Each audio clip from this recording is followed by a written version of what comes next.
हरिओम सगळ्यांना. आत्ता जेवढे आहेत त्यांना सांगतो, पाहुणे आले की तुमचा कॅमेरा ऑन करा बर का. हं. आणि इंग्रजीतून होणार आहे, तर तुम्ही त्यांच्याशी संवाद साध. ते आले की त्यांच्याशी ओळख करून देईनच मी. पण आता आधी भजन ऐकू.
ऐसा वर दे हरि, ऐसा वर दे हरि, ऐसा वर दे हरि, गाई नाम निरंतरी।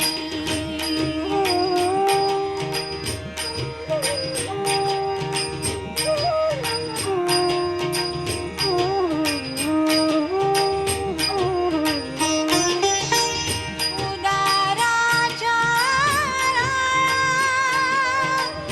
राया,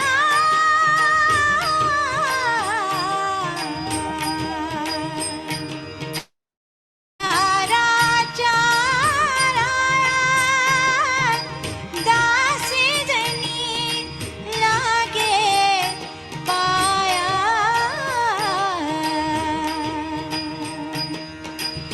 उदाराच्या राया, उदाराच्या राया, दासी जनी लागे पाया, दासी जनी लागे पाया, दासी जनी लागे पाया, ऐसा वर दे हरि, गाई नाम निरंतरी, ऐसा वर दे हरि, ऐसा वर दे हरि, ऐसा वर दे हरि, गाई नाम निरंतरी.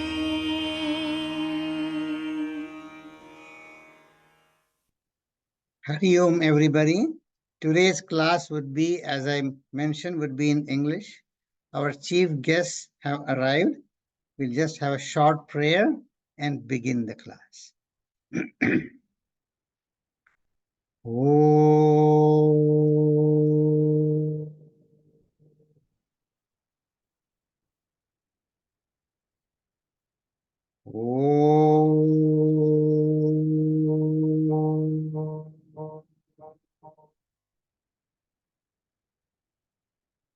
Om.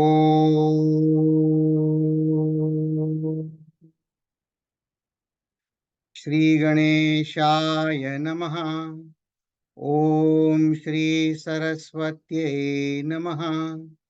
Om Shri Gurubhyo Namaha.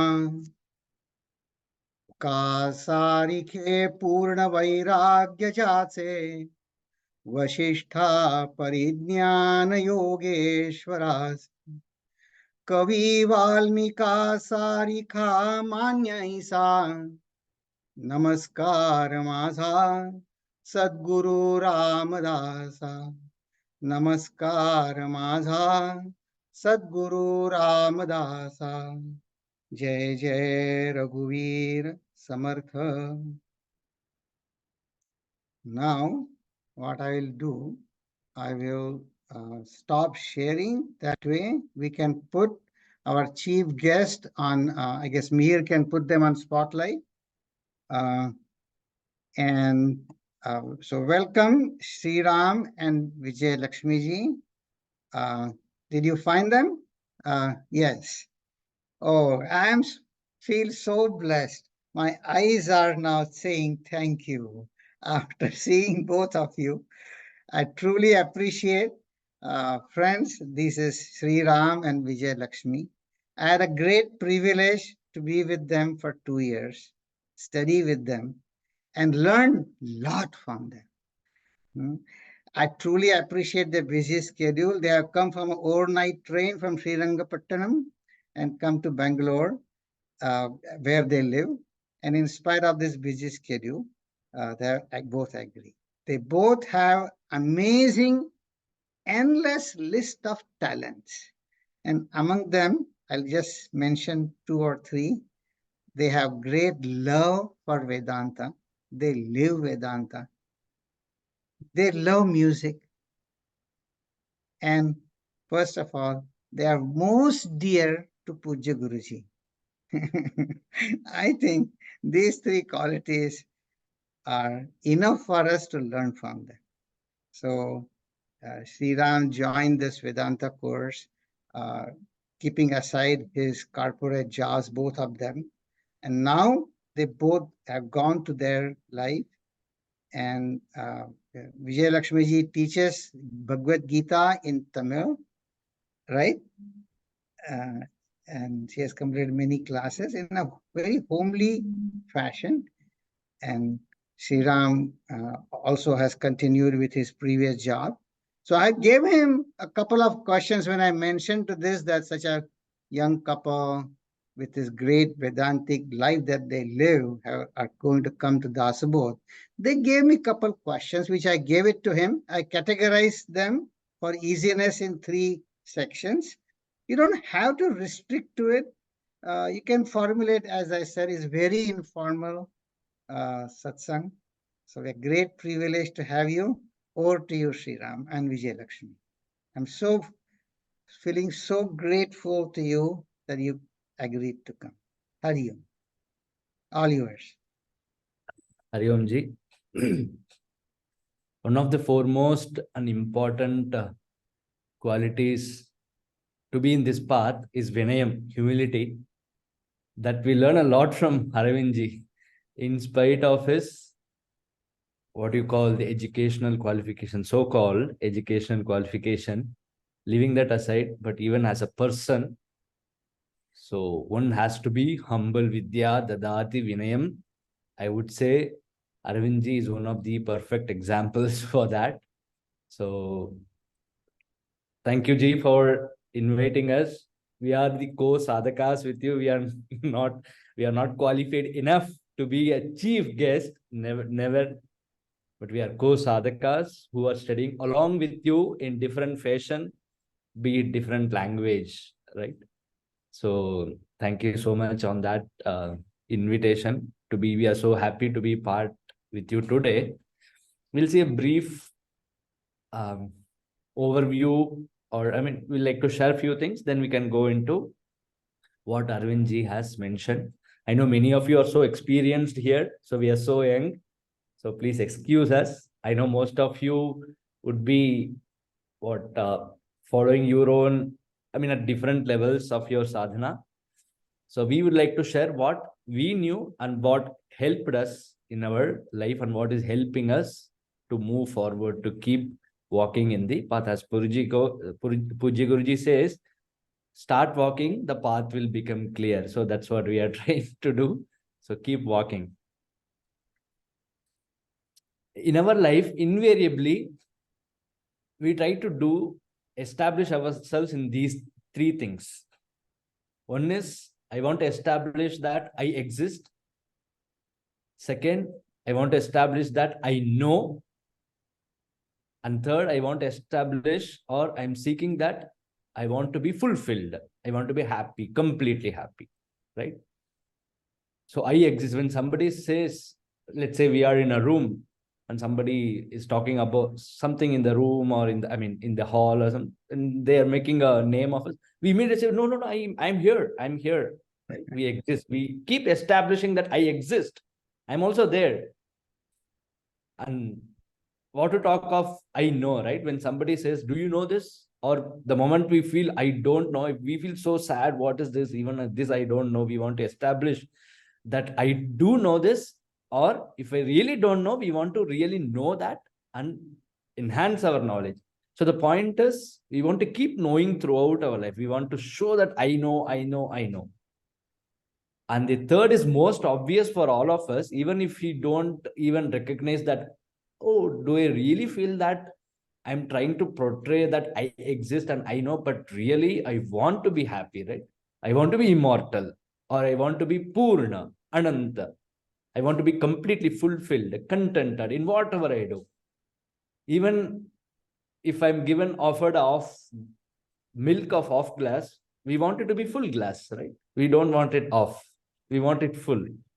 We could see it very perfectly with the kid. If we give them a chocolate and only off a piece of it, but they will immediately ask, where is the remaining? I want the full. I want to have the full, right? So we always want to be contented, full, up to the brim, right? Whatever that is. So these three, invariably in our life, we try to keep on searching and seeking for these three. And we run behind, we try to search this in the materialistic world, these three things, and we utterly fail there in trying to achieve that, right? So we may seemingly achieve it, but in reality, if we think, since we are students of Vedanta, if we try to think a bit about it, do some vichar, we really see, am I really achieving that in the worldly prospects? So that's where our Vedanta comes in, our Veda Pramana comes in. So they say, you can really get these, I know, I exist, and I want to be fulfilled. Only Vedanta Pramana, Vedanta gives that promise that you can really be fulfilled in all these three aspects. I'll share a short story. Two young men were talking to each other. One man was saying to the other one, his friend, very close friend, he's saying, hey, Som, so he's Ram. So he's talking to Som. Hey, Som, you know, when my grandmother was 60 years old, so doctor prescribed her something that you keep walking 2 kilometers a day so that your health is up to the level, fit, flexible, and so on and so forth. You know something? So it is now 30 years that was told. It is now 30 years since the doctor gave that advice. And I don't know where my grandmother is today. So she kept walking 2 kilometers a day. I don't know where she is now. So it's been 30 years. Every day she was walking and we don't know where she went. So this is a story. So this is a story of all of us. How this could be a story? I don't have a grandmother, or a doctor never gave such advice to my grandmother. But this is a story for all of us. So the grandmother is our own mind, which started walking 2 kilometers a day. We don't know whatever the age. Now it is 40 years for me. It went so far. It started somewhere. It went so far. More beautiful about that son, right? The Ram. So that is our buddhi. So it is not ready to inquire where his grandmother has gone for 30 years. He never bothered. So our buddhi never bothered that where did my mind go for 30 years. So 30 years is this life. But what to talk of so many lives in the past?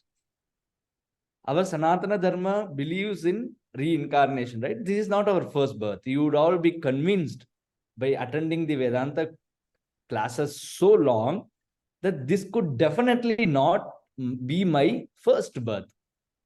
Otherwise, everything will fall apart, right? So there is no logic if I say that this is my first birth. So having given that, my buddhi, intellect, is not ready to inquire about where my mind has gone. This is the story of all of us. So this is where Vedanta comes in, that as Pujya Gurudev says, you integrate the mind and intellect. The intellect should be inquiring and mind should be along with the intellect, right? So that's where, as I said, Veda Pramanam comes into place. It helps, as I said, it helps us achieve all the three things. I know, I exist, and I am fulfilled. To put it differently, Veda Pramanam says, gives us the path for both Abhyudaya, material prosperity, and also the absolute happiness, which is Nishreyasa. Abhyudaya, Nishreyasa is the two things that Vedas talk about. Otherwise, we call it as Dharmam and Moksha. So these are the two things that Veda Pramanam talks, particularly Vedanta talks about Moksha. Yes, we have all been attending our classes. We do understand that fundamental problem is these three things. I'm not sure whether I want to be, I know I exist and I'm fulfilled. This is the goal that we want to achieve. To put it differently, we want to be satisfied. Purnatva of my mana. I want to be, mana tripti has to be there, mana santosha has to be there, complete. Not by having a glass of coffee in the morning. It's very cold here in Bangalore. I know it should be very, very cold in your place compared to Bangalore. But before Bangalore, it is cold here. So morning we wake up, a glass of coffee. Yes, it gives the joy, but it is temporary, right? We all know. So we are all seeking for that absolute happiness, which Vedanta says as the moksha, mana tripti, mana purnatva, mana tripti, complete, without any dependence and without any stoppage and not in limits, incomplete. Correct? In order to achieve that, Vedanta gives us the jnana. So moksha is through jnana.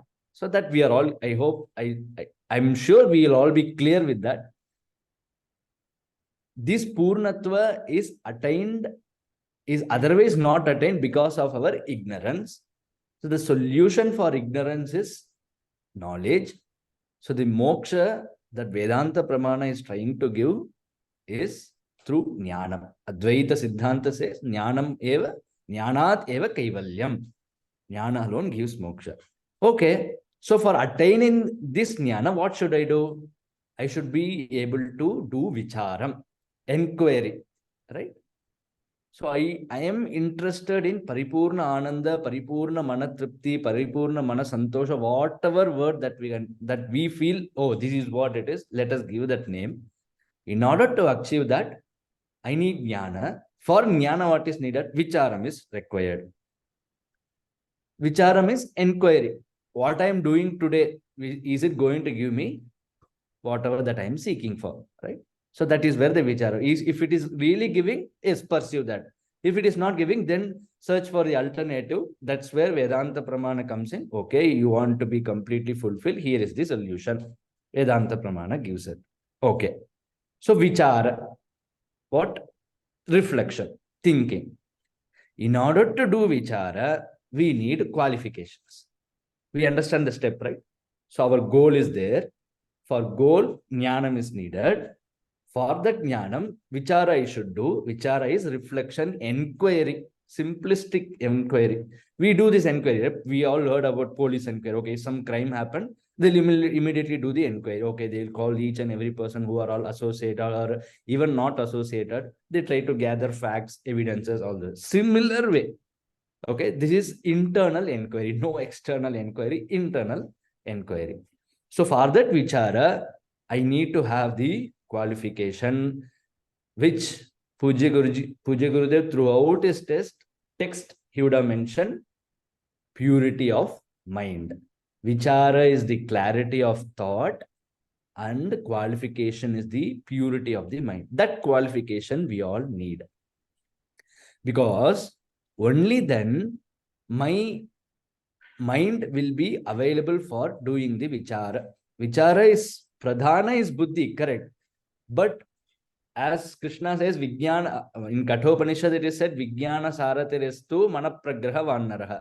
So the Sarati, the rider has to be a good intellectual person. Intellect has to be well developed.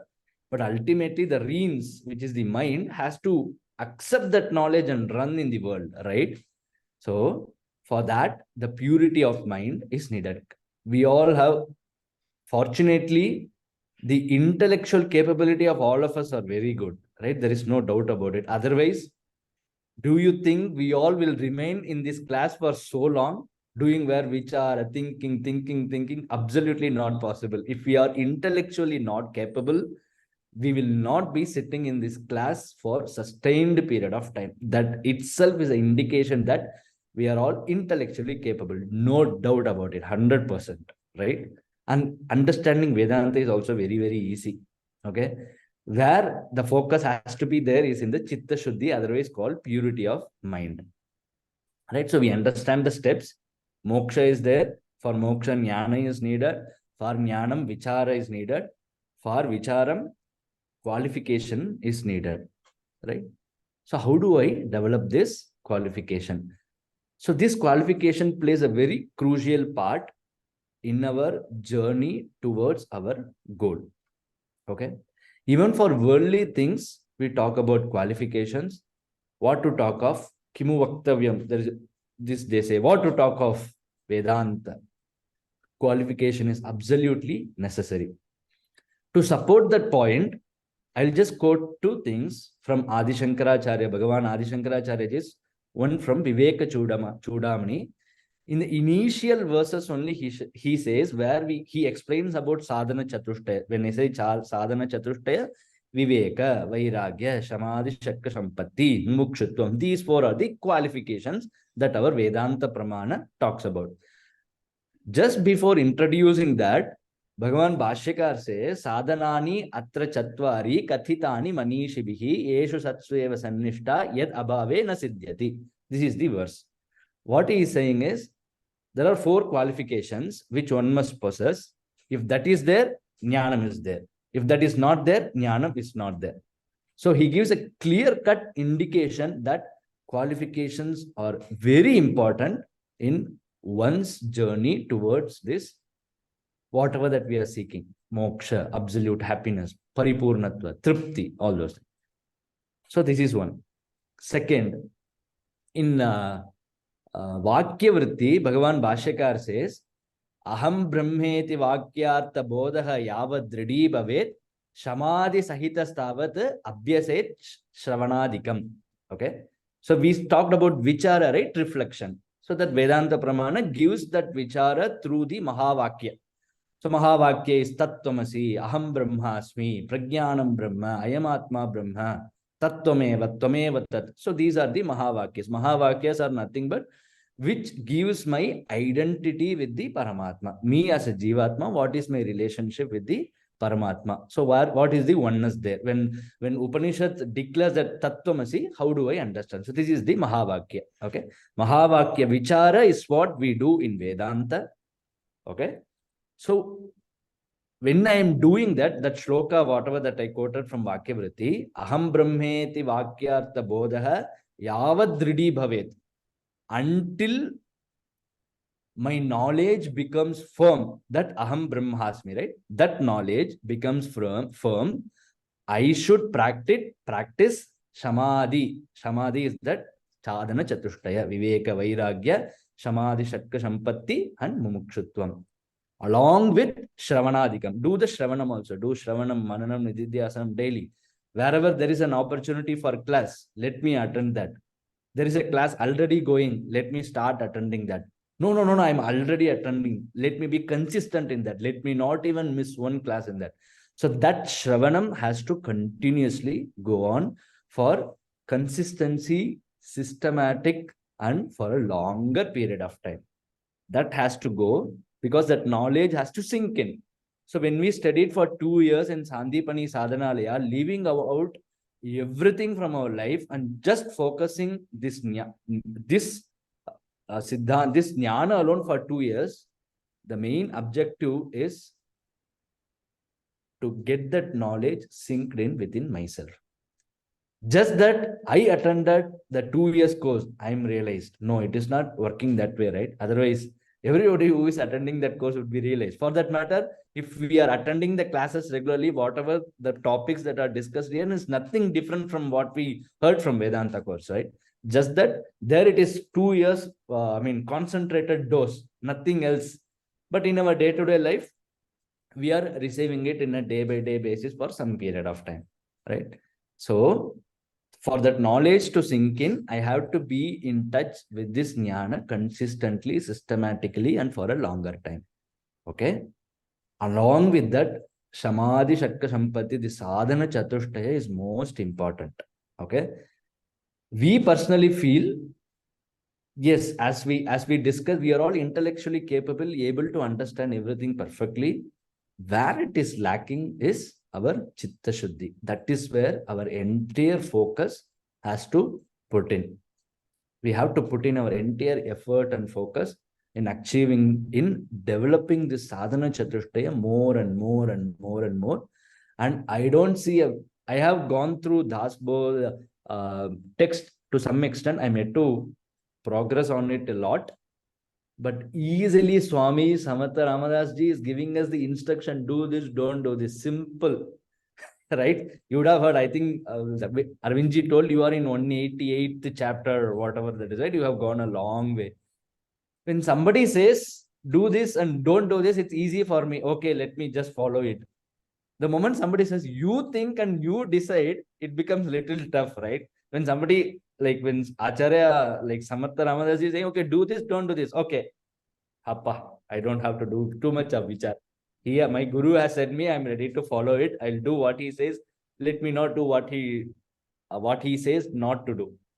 The moment comes, if orange is given, and what you call the sweet lime, orange is easy to peel, right? Sweet lime fruit, which is tough to peel. You need to either have a proper nail or use a knife and then slowly peel it off in order to eat the fruit.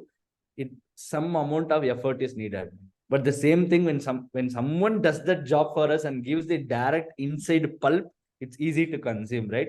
That's how these texts like Dasbodh, it's very easy. Swamiji says, you do this, you don't this. Enough. I'm going to blindly follow it. So such a beautiful text. So these are the instructions that Swamiji, what do you think the entire instruction is for what? In order to develop our Chitta Shuddhi. Intellectual capability we have, intellectually we are able to comprehend, but whether am I putting it into practice? Swamiji says, don't get angry for these things. But am I really able to follow that? Right? So that's where that inculcating of those values, those practices in our day-to-day life becomes more important when it comes to this sadhana, developing this sadhana chatushtaya, right? So the more we ourselves will see, the more and more our qualification increases, the more and more jnanam becomes more clear, reception will be good, recollections will happy, and retention will be good. So first we receive the knowledge, then we have to retain the knowledge. Just 1 hour I attended, then after this immediately everything went into the air. I don't even remember what I heard, 1 or 2 things only, but no, I'm not able to retain. So retention will be good and recollection will happen, right? So when I am in a point of distress, yes, some calamity, immediately the knowledge has to be appearing in our mind, right? Recollection. So reception, retention, recollection, all these with respect to our intellectual capability will happen the moment I increase my qualification, right? When I say qualification, sadhana chatushtaya, more. So Vedanta Shastra says about Viveka, Vairagya, Samadhi, Shatka, Sampatti. I know you will be familiar, but I'll just say it once. Shama, mind control. Dhamma, sense control. Uparama, ability to withdraw myself from unwanted things. Titiksha, able to forbear. Okay, be it today is good, tomorrow is bad, today is cold, tomorrow is hot. Whatever the pair of opposites, I'm able to forbear that. Shraddha, a strong faith in my Guru and the words of Shastra. And Samadhanam, focused concentration. Chitta ekagrata is samadhi. These are the 6 Samadhi, Shatka, Sampatti, and Mumukshutvam, a longing desire for this knowledge and for my absolute good. I told, right? Veda Pramanam talks about Abhyudaya Nishreyasa. So what we are more interested is Nishreyasa.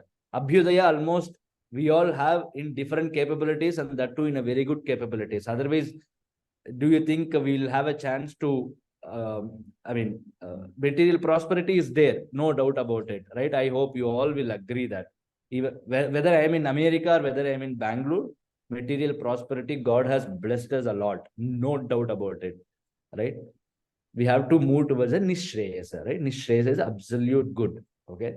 So do I want to remain in this for long, again, this suffering, or I want to put a full stop to all this? So Nishreyasa and Mumukshutvam, longing desire for this Nishreyasa.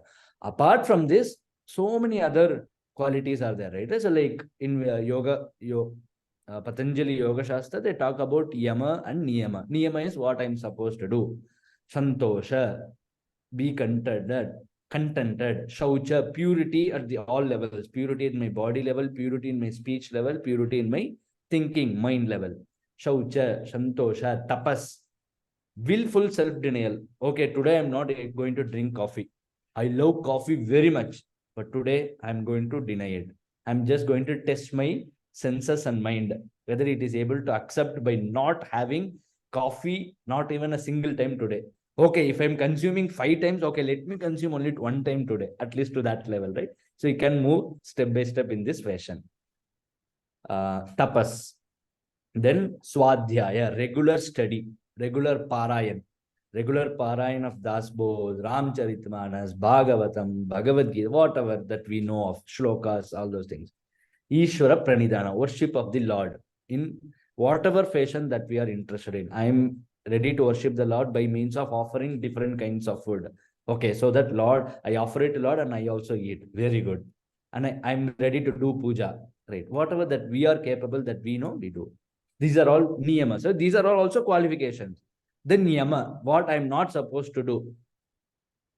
Ahimsa. So don't do himsa. Right? Himsa at the level of, again, body level, beating someone. I mean, harming someone at the level of speech, at the level of mind. So ahimsa. Brahmacharya, self-control again. Then asteya, right? Not stealing others' properties. That anyway, I mean, we are all matured enough, we don't do that. Aparigraha, non-hoarding. Okay, I want more, I want to keep. Tomorrow I might need it. Next year I might need it. 2 years later I might need it. No, non-hoarding.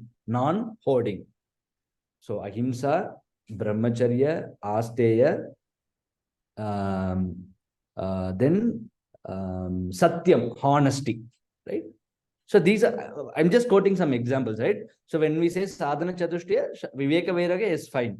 So we have so many other things also that we can learn from other darshanas and the life history of famous great acharyas, great bhaktas, all those things we can learn.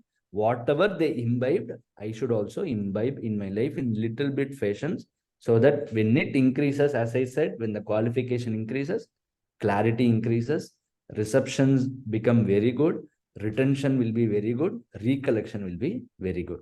So we understand the role of Chitta Shuddhi, right? Qualifications. Okay. Because some of the questions that Arvindji gave was related to what all spiritual practices that you do, what is the comparison before and after. So all these are related to qualifications only, correct? Because we are all intellectually capable, no doubt about it. Where we are lacking is our emotional stability. Fortunately or unfortunately, in a given day, the emotional transactions that we do in a day is more than the physical transaction and the intellectual transaction. In a given day, when I am interacting with my family members, friends, colleagues, am I interacting with the body or am I interacting with their intellect? So if we question that, right, these two are definitely in a lower percentage, but more I am doing a emotional transaction. You all agree with that? Emotional transaction. Okay, that is where all the different range of emotions comes into play in our given day, be it positive emotions or negative emotions, right? So that since that is the most important, that has to be given the most priority also, right? Intellectual transaction, yes, am I qualified enough? Am I able to discuss this topic, that topic? Am I able to contribute to that? Yes, that is all there. Physical transaction, up to few years, we will all be what you call vigorous and all those things. But once we reach to 40 and 40 plus, I start seeing myself the declining of health, right? It is natural. I cannot expect how I was in 25 years. Now I'm 40 years old. So physical, up more than the physical and intellectual abilities, the emotional development is most important. And that is what is going to stay us for long.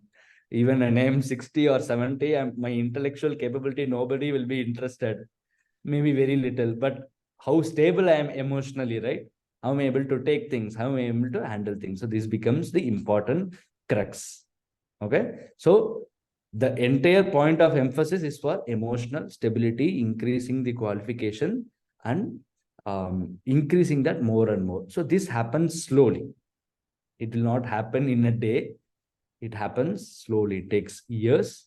We should be very, very alert in developing this. So with this brief overview, we will get into some of the questions that Arvindji gave, and we can discuss from there on. Yeah. Okay. So the first question that G gave us related to what all? Let me open that. Should I put it on a slide? I can put it on a slide. Is there? Okay, so you can flash it then. Yeah. Yeah, that way everybody can see.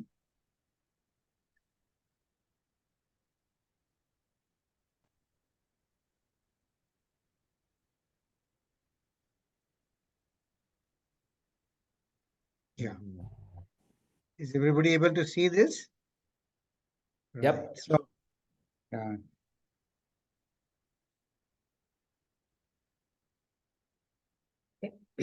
Hari Om to everyone. So the first question is personal Vedanta spiritual practices. So Ji has given 3 questions under that. How your conviction that Vedanta will bring joys bloomed over the years before and after marriage. Please describe your journey milestones when you were assured that you both were on the right track. Role of music in Vedanta. Okay. Now, Ji, can you please close it, right? Yes. Yeah, I'll close it. I'll close it. Thank you, Ji.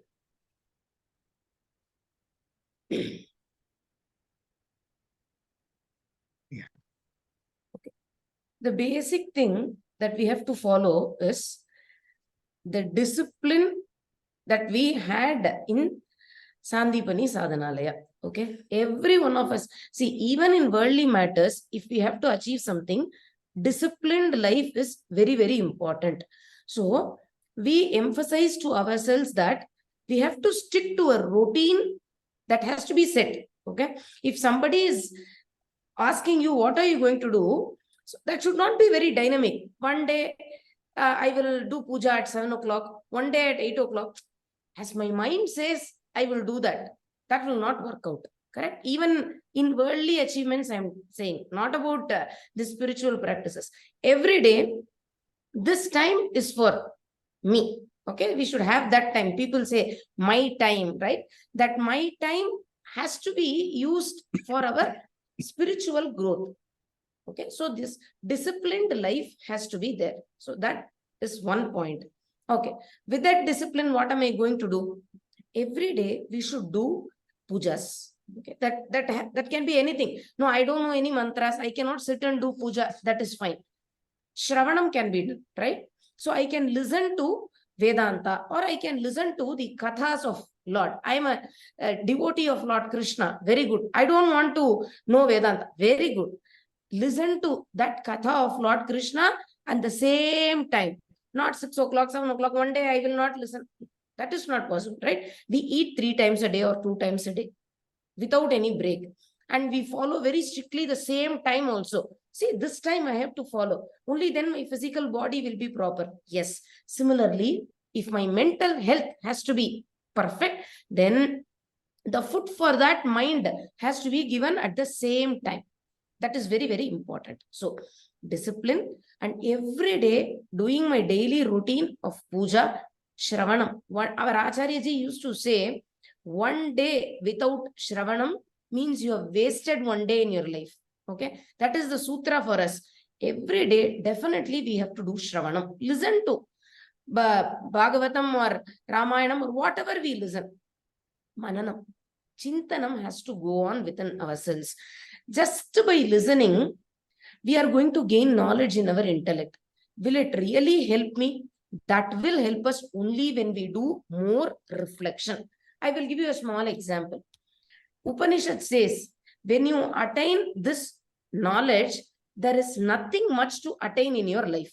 Okay. Now, many of us here would have listened to this so many times. And if we are in Vedanta for a quite longer time, we will be able to say the Upanishad name and even chant the mantra also. I know this is the Upanishad and this is the mantra.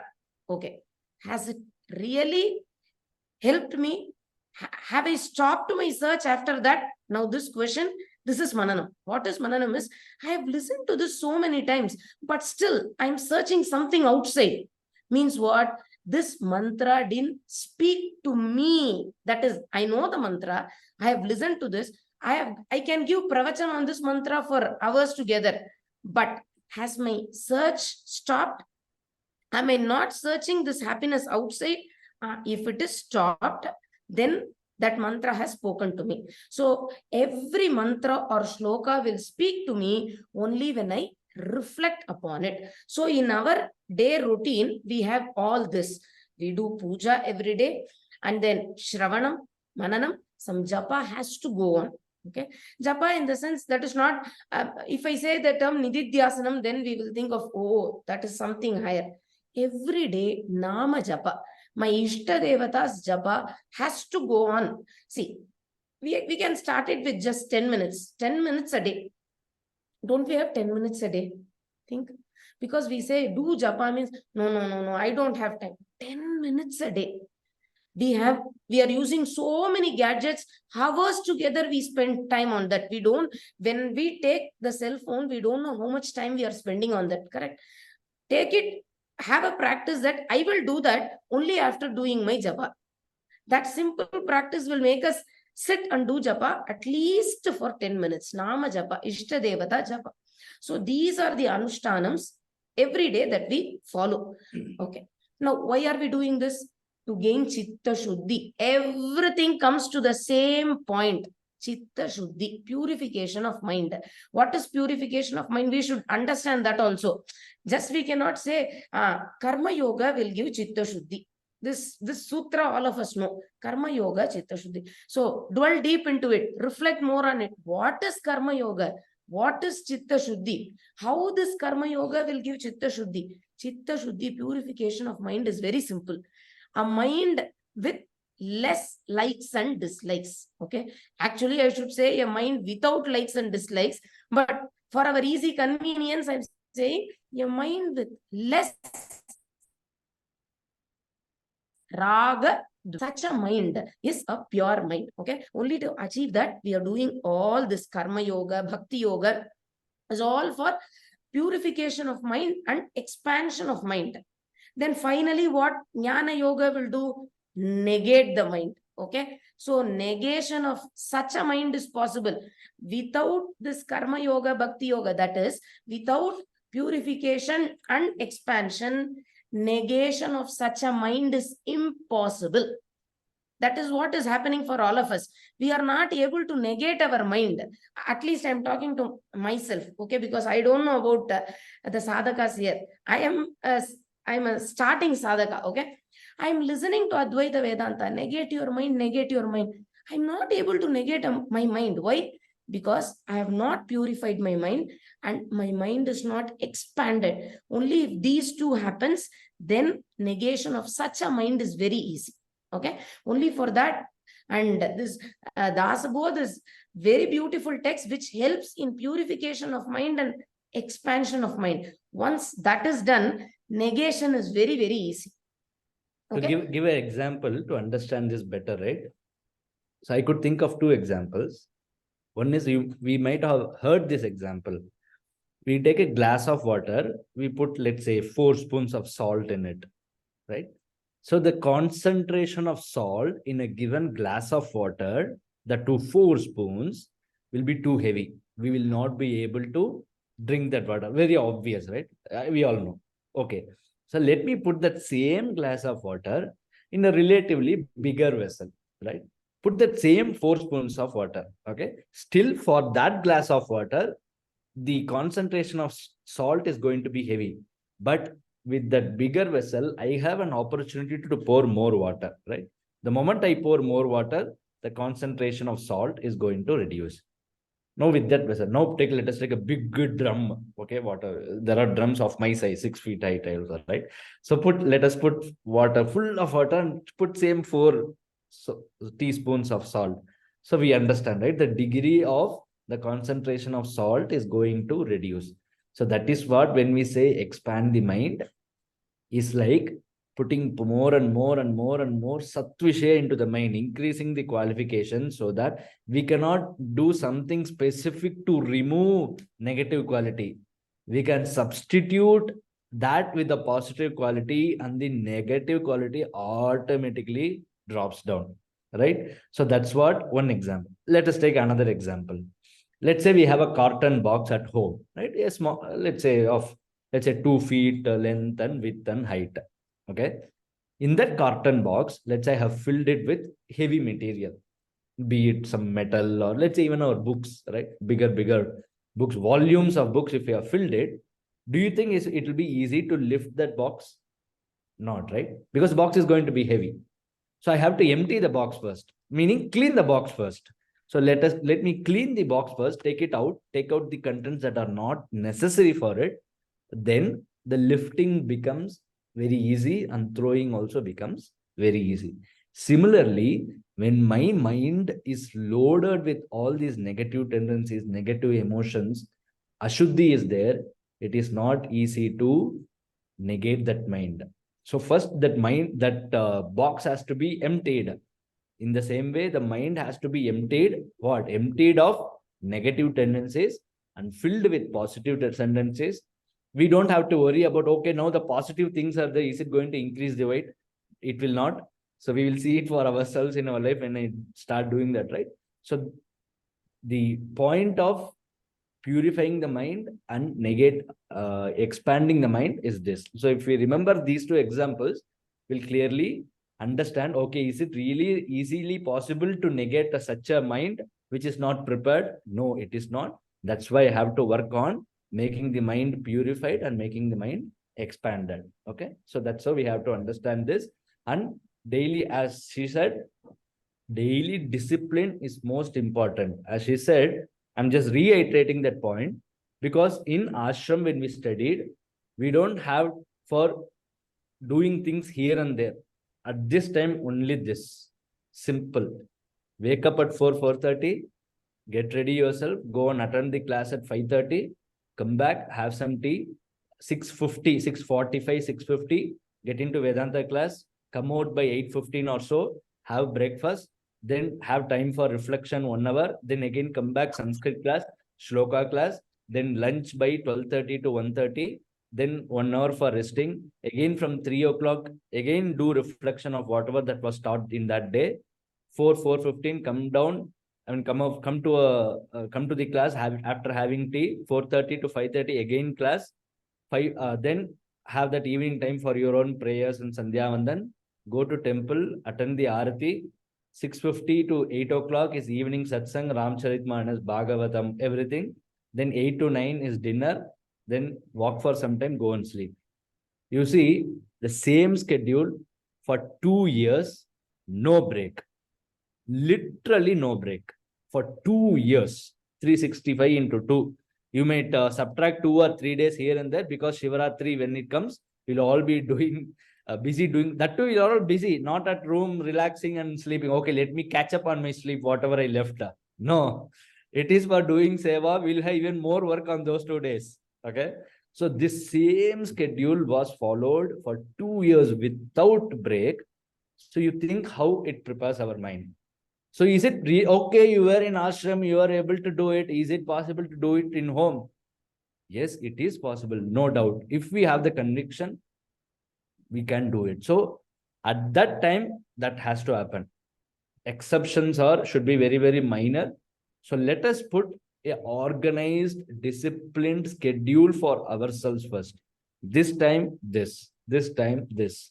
So the timing schedule has to accommodate for all our equipments. When I say equipments, body, mind, intellect. Do something for the body, do something for the mind, do something for the intellect. The Shravan, Manan, Nididhyasan is all for the intellect. Listening to the Katha, Bhagavan Katha, Leelas, it's all for the mind. Doing physical walking, I know we are all elders. We have to equip ourselves, keep a physical health. So walking. Yes, G. Arvind. So let's take a small break, and we'll have a question if they have a question to ask you two on how to have purity of mind. While, see, in ashram, they'll say, oh, it's easy, you know, you were in ashram, you didn't have to think about breakfast, you didn't have to wash dishes. But in home, I'm sure Lakshmi ji and you are doing it, and they all do it. So now, let us see if they have a question about how to accommodate this thing. Grahastha life, you also live Grahastha life. Some challenges are there. Some unplanned things happen. So let us see if they have any question, but this is the idea, to have a dialogue with them. So anyone who wants to ask a question, just raise your hand, unmute and ask.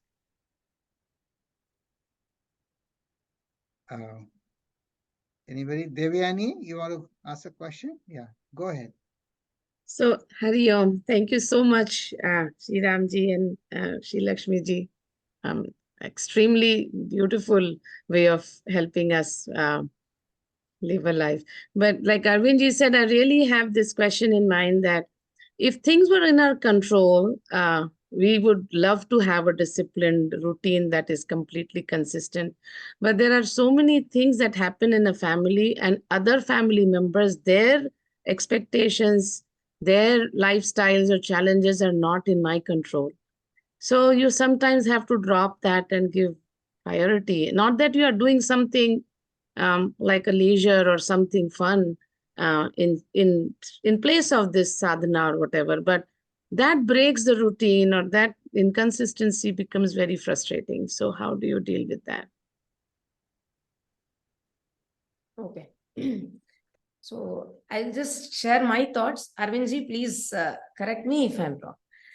So one thing is, if we have had enough sadhana for a few years, right, then we will know whatever I do is as an offering to the Lord. Okay, that is karma yoga. That is called as karma yoga. So if we are able to stick to the routine, that is well and good. Now, as you say, there are some family circumstances, but I'm not able to do. That is fine.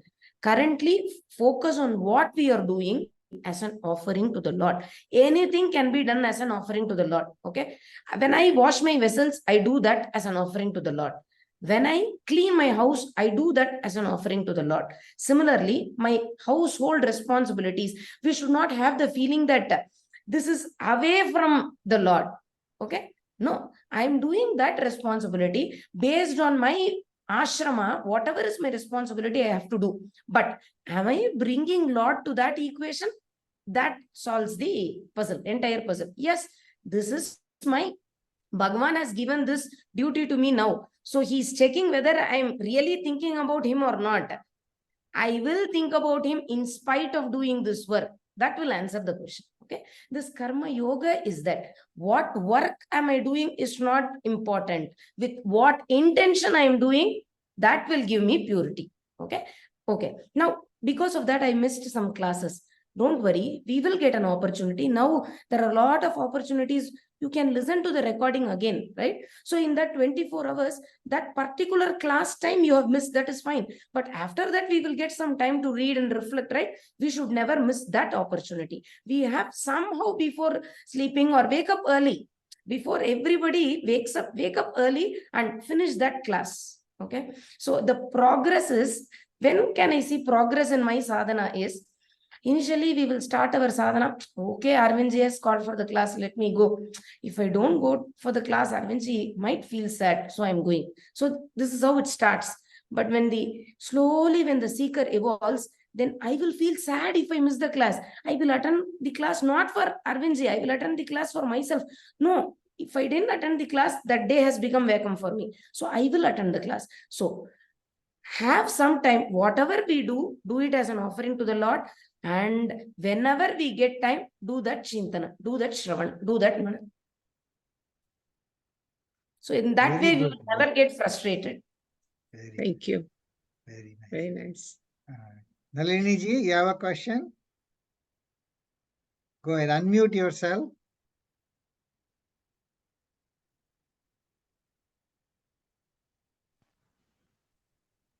No, I just wanted to say it was said so nicely. It is really very, very good. Yeah. I totally agree with that. What Sri Lakshmi just said. Yeah. Very nice. Thank you very much. मराठे काका तुम्हाला विचारायचं आहे का? You unmute, yes. Okay, go ahead. Namaskar. Very, very good, beautiful. A couple of questions I had. What you're describing right now is very beautifully described, very nicely, succinctly. So the famous sentence from the Gita, Vasudevam Idam Sarvam. So the whole universe is Vasudeva, is Ishvara, is Krishna or Rama. So no matter whatever you're doing, if your mind is connected to the deity or whatever Ishta Devata, then work is become worship. So because in our business we have very strange hours and sometimes 18 hours a day and sometimes whatever have you. So I found just from my little bit limited experience that if I'm chanting or listening to Chalisa or Sundarkand or whatever, then I think I find that my day becomes very joyful. So I'm not looking to, right now I'm working in a hospital. I'm not looking to avoid the work or run away and waiting, oh my God, it's now 8 o'clock, when can I finish? So that's just been my own little personal experience. So based on that, Vasudeva Idam Sarvam. So that is a very profound teaching, but it's maybe it has two levels. One is because Vedanta says that nothing exists, nothing belongs to me. It is all empty. It is like a snake on a rope. But then we are saying that the snake also is a rope. So the world is also Bhagavan. And at the same time, we are saying the world is false or mithya. So are these two stages in evolution? Is there only one absolute truth, one without the second, Purnamida Purnamidam? Or can we really say that the world is also Brahman and we can worship people and work is also our spiritual practice? So we don't have to divorce from the worldly sadhana or our duties. G, we lost you in between. There was an audio lag. Okay. So if I try to summarize, I'll just take the example of what you said, snake and rope. I'm seeing the snake also as a rope, right? And I'm seeing only rope. So there are two perceptions. That is what you asked, right? Whether I should do this or that. Correct. Right. Means he's saying whether there are two things, or when I say everything is Lord, how I should transact in the world. That's the question. Yeah. Okay. So One thing I just want to add, this is not exactly the answer to that question. Okay. But I just want to convey one thing here. Because in the previous question, where we answered, I said, do everything as karma yoga. Correct?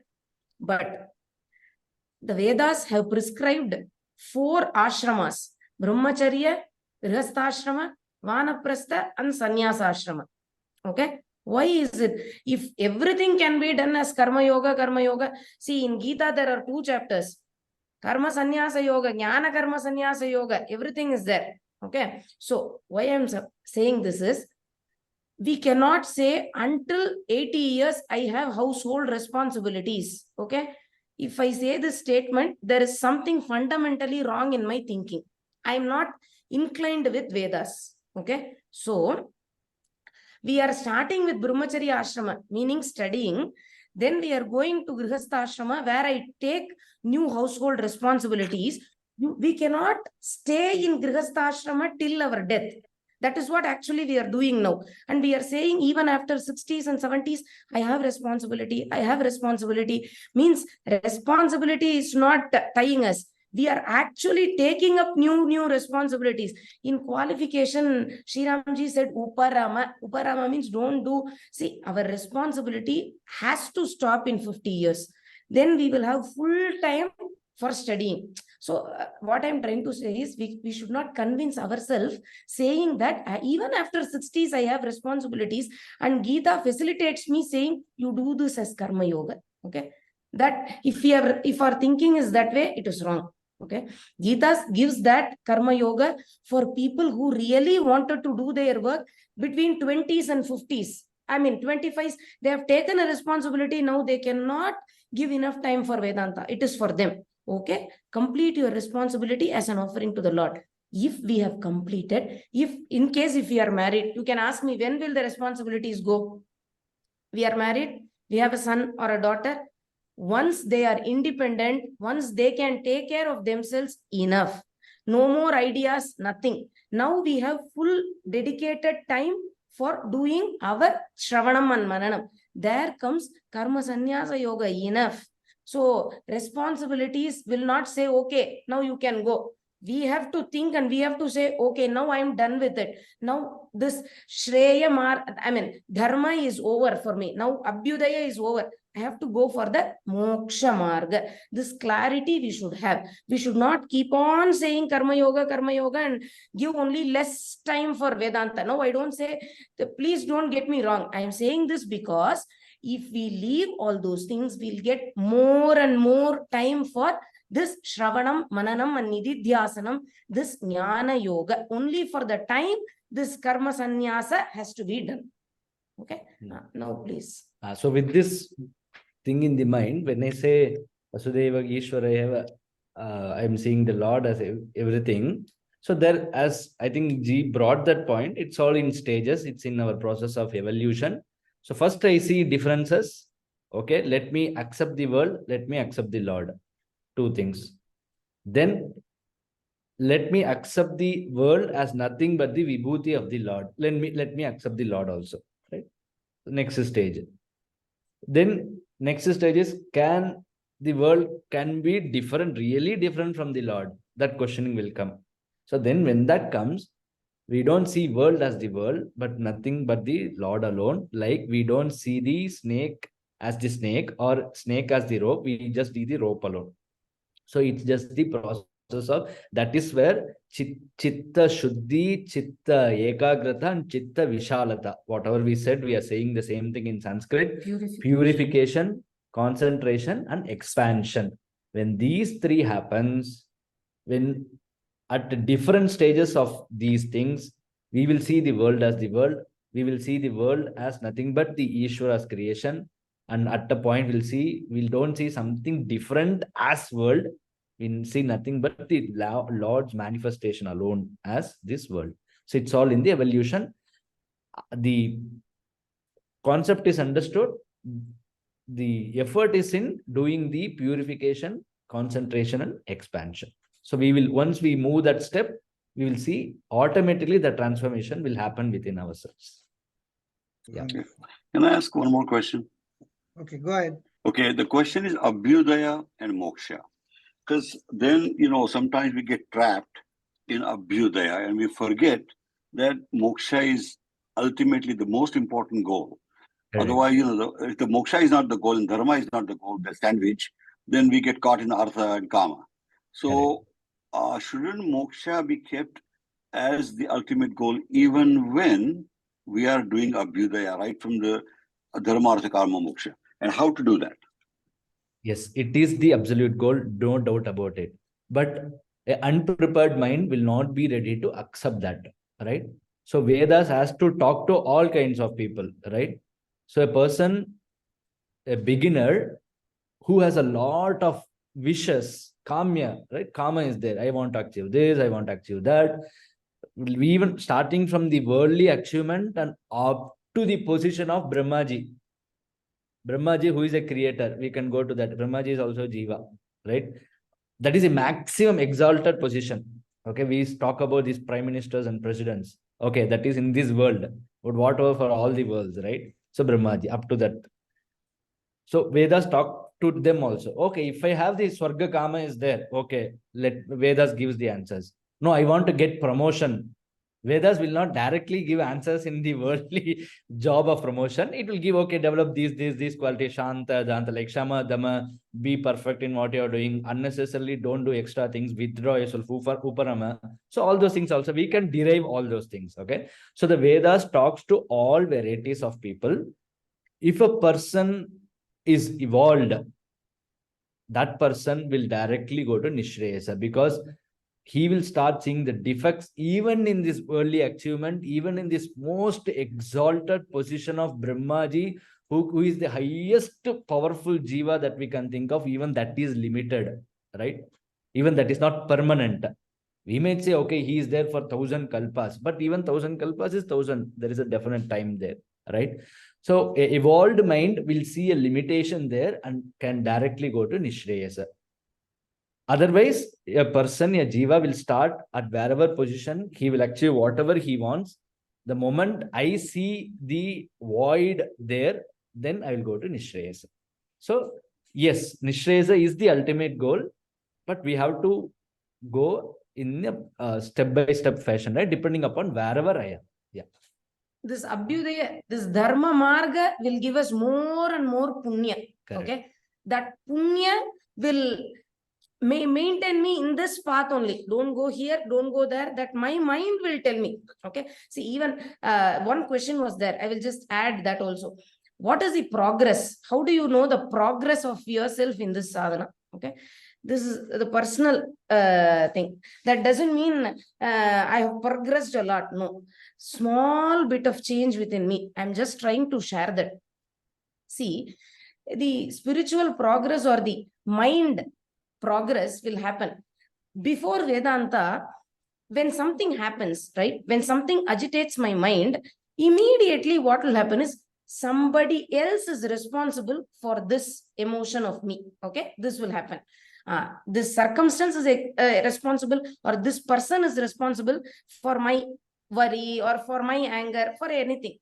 Now, after studying Vedanta and after telling that Vedanta to me every time, okay, then what is the progress is when something else happens outside, I think, okay, I think I might also be responsible for this. See, our ahankara is very strong that it will not accept only my mind is responsible.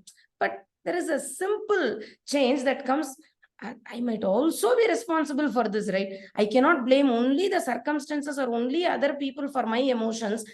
I am also responsible. Then slowly it will come to a point that no, only my mind is responsible for my mistake. That's what they say, Paristhiti-vada, Karma-vada, Manasthiti. These are all Sanskrit terms. But for us, easily to understand, the progress is when I understand for my emotions, I am alone responsible, not either the circumstances or not other people. Okay, slowly we will evolve. This dharma will definitely help us in this moksha marga. There is a connection between these two. Okay, so when will I go to moksha marga? When will that come?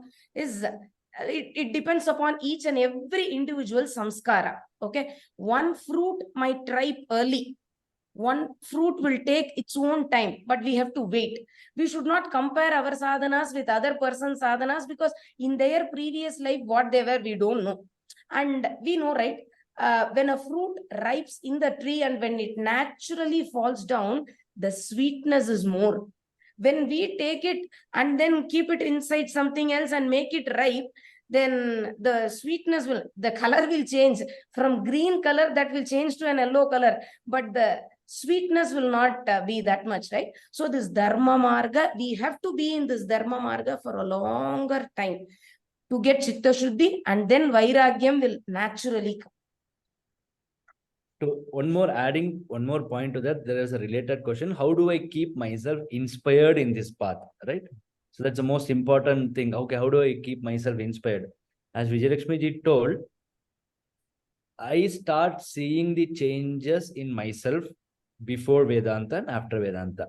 So earlier I was start blaming the external things. Now I include my mind also in that equation. Finally, I say my mind alone is responsible for this emotion, right? The same thing, that change when we start seeing, right? When we start seeing in our own selves by practicing the small things, right? There are pramanam for this. Pramanam means like there is a means. Vedas have said, Manayeva Manushyanam Karanam Bandha Mokshaya. Oh, okay, mind alone is responsible for my own bondage and liberation. Oh, okay, right. Intellectually appreciate.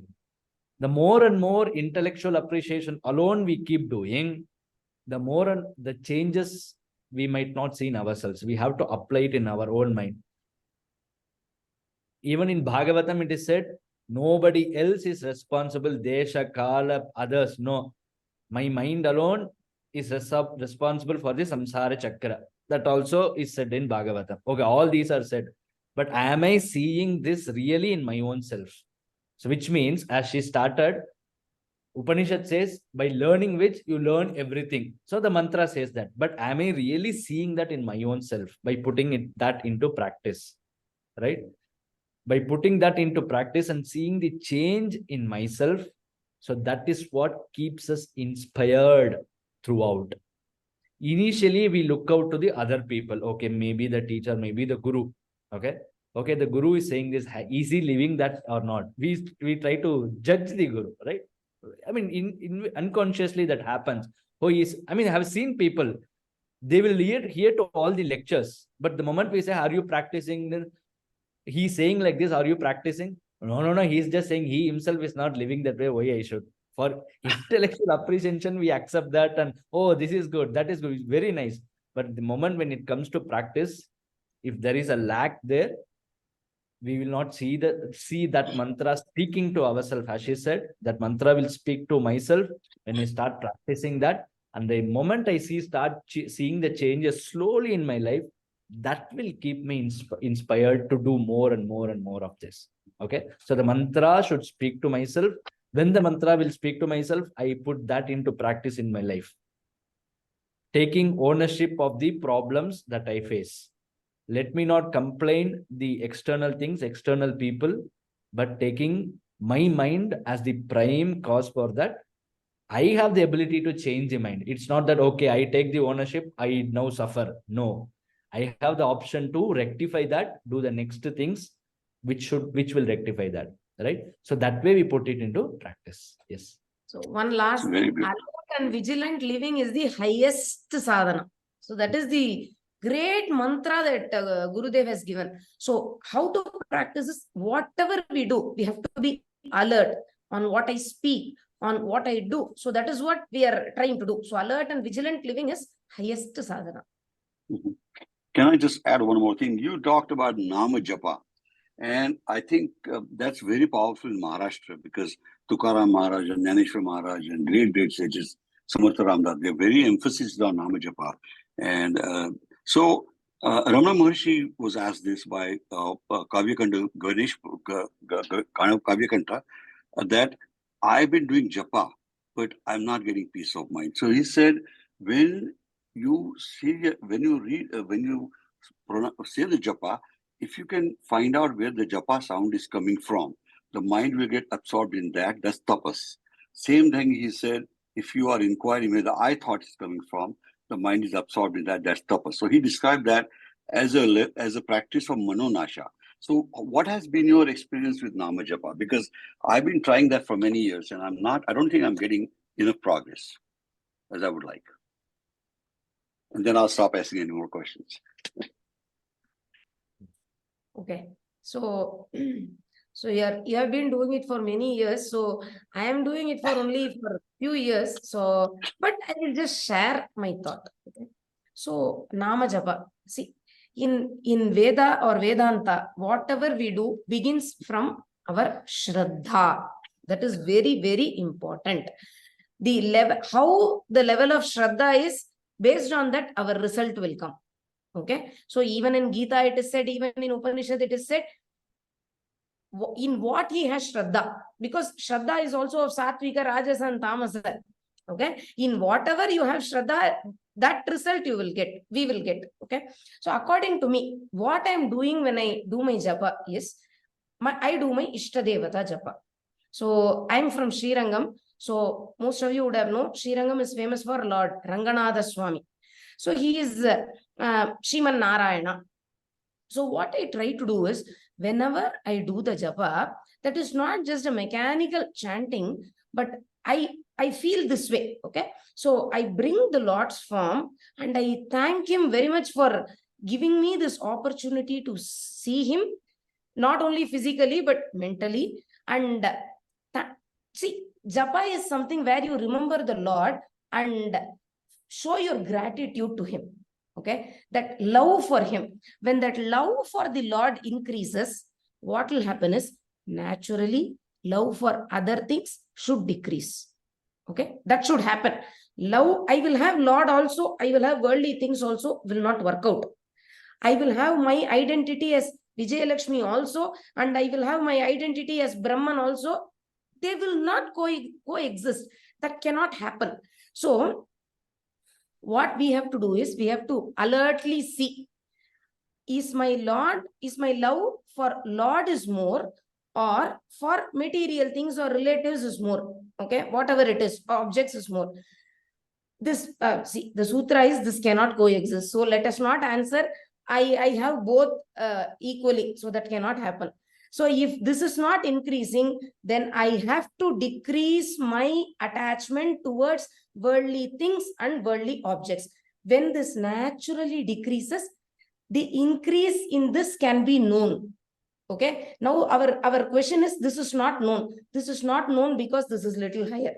When this naturally reduces, this will be known. We cannot miss this.